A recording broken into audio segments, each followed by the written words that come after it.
10 ತಿಂಗಳು ಸಭೆ ಕರೆದಿಲ್ಲ.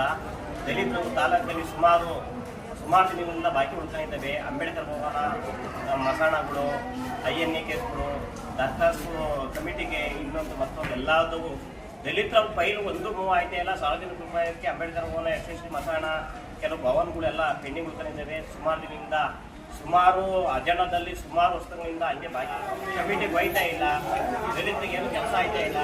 ಅದರಿಂದ ತುರ್ತಾಗಿ ಸಭೆ ಕರೆದಿ ಏನು ದಲಿತರು ತಾಲೂಕಿನಲ್ಲಿ ಸುಮಾರು ದಿನದಿಂದ ಉಳ್ಕೊಂಡಿರೋ ಬಾಕಿ ನಾವೆಲ್ಲ ಕ್ಲಿಯರ್ ಮಾಡಬೇಕು.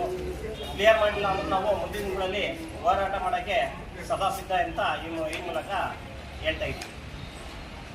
ತಹಶೀಲ್ದಾರರು ಬರ್ತಾರೆ, ಪಾಪ ಹೊರಟೋಗ್ತಾರೆ ಅವ್ರ ಫೀಲ್ಡ್ಗೆ. ಇಲ್ಲಿ ಕೇಸ್ ವರ್ಕರ್ಗಳು ಸರಿಯಾಗಿ ಫೈಲ್ಗಳು ಅಟೆಂಡ್ ಮಾಡ್ತಾ ಇಲ್ಲ.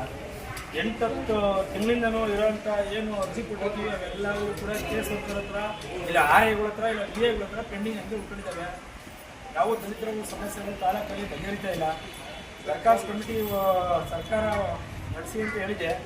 ತಾಲೂಕಲ್ಲಿ ದರ್ಖಾಸ್ತು ಕಮಿಟಿ ಏನು ಚಾಲನೆ ಇದ್ದರೂ ಕೂಡ MLA ಪಾಪ ಟೈಮ್ ಸಿಕ್ಕಿರುವಂಥವ್ರಿಗೆ.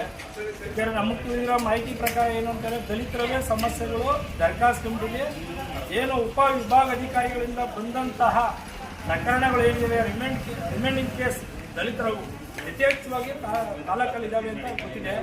ಆದ್ದರಿಂದ ಅವ್ರಿಗೆ ಇಚ್ಛಾಶಕ್ತಿ ಇಲ್ಲ ಅಂತಲೇ ನಾವು ಖಂಡಿತವಾಗ್ಲೂ ಅಂದ್ಕೊಂಡಿದ್ದೀವಿ. ಇದ್ದಿದ್ರೆ ಇಷ್ಟೊತ್ತಿಗೆ ದರ್ಖಾಸ್ತು ಕಮಿಟಿ ನಡಿಬೇಕಾಯಿತು, ದಲಿತರಿಗೆ ಮಾನ್ಯತೆ ಕೊಡಬೇಕಾಯಿತು. ಈಗ ದಲಿತರು ಸಮಸ್ಯೆ ಅಂತಂದರೆ ಗ್ರಾಮಗಳಲ್ಲಿ ಹೆಂಗಾಗಿದ್ದೇವೆ ಅಂದರೆ ತಕರಾರು ಅರ್ಜಿಗಳು ಕೊಡಿಸೋದು, ಇವರು ಡೇಟ್ ತಗೊಂಡು ಮುಂತಾಕೊಂಡು ಹೋಗೋದ್ರಿಂದ ಊರುಗಳಲ್ಲೆಲ್ಲ ದಲಿತರ ಮೇಲೆ ಸವರ್ಣೀಯರಿಂದ ತಕರಾರು ಅರ್ಜಿಗಳು ಮತ್ತು ಹಿಂದಿನ ಸಲದ ಆರೋಪಗಳು ಮಾಡೋದು, ಆ ಕೇಸ್ಗಳು ತಕರಾರು ಅರ್ಜಿ ಕೊಟ್ಟು ಪೆಂಡಿಂಗ್ ಮಾಡಿಸೋದು, ಇಂಥ ಕೆಲಸಗಳು ಆಯ್ತಾವೆ. ERIಗಳು ಸರಿಯಾಗಿ ಸ್ಪಾಟ್ ಮಾಜರ್ ಮಾಡ್ತಾಯಿಲ್ಲ. ದಲಿತರು ಸುಮಾರು 50 ವರ್ಷ 70 ವರ್ಷದ ಅನುಭವದಲ್ಲಿ ಮುತ್ತಾತರ ಕಾಲದಿಂದ ನಾವು ಅನುಭವದಲ್ಲಿದ್ದರೂ ಕೂಡ ಇನ್ನೂ ಮಂಜೂರಾಗಿಲ್ಲ ಅಂತಂದರೆ ಇದು ಬೇಸರದ ಸಂಗತಿಯಾಗಿದೆ. ಶಾಸಕರು ನೋಡೋಣ ಸರ್ ಏನಾರು ಮಾಡಿ ದಲಿತರ ಸಮಸ್ಯೆಗೆ ಸ್ಪಂದಿಸ್ತಾರ, ದಲಿತರು ಯಾವ್ಯಾವ ರಿಮೈಂಡಿಂಗ್ ಕೇಸಲ್ಲಿ ಅವನ್ನ ಇತ್ಯರ್ಥಪಡಿಸ್ತಾರ ಅನ್ನೋದನ್ನ ಕಾದು ನೋಡೋಣ.